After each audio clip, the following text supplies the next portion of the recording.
Happy New Year, everybody. Welcome to another week's video. Discover your musical potential. Yannis Kapa guitar. This is Yannis Kapa. For this week's video, we're going to learn D Major Bar Chord. Okay, everybody, another session, D Major Bar Chord. So what you do is you put your first finger on the 5th fret, all of it, okay? And then you put your second finger on the 7th fret, 4th string.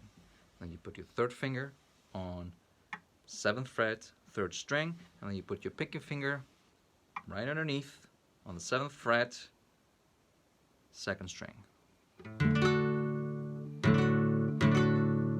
And that's your D major bar chord. Okay? Remember, always put your thumb right across your finger so you have a good grip.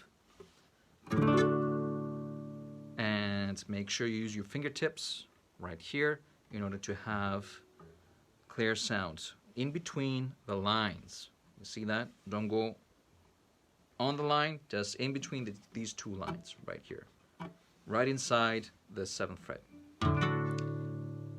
And that's your D major bar chord. So thank you so much for watching.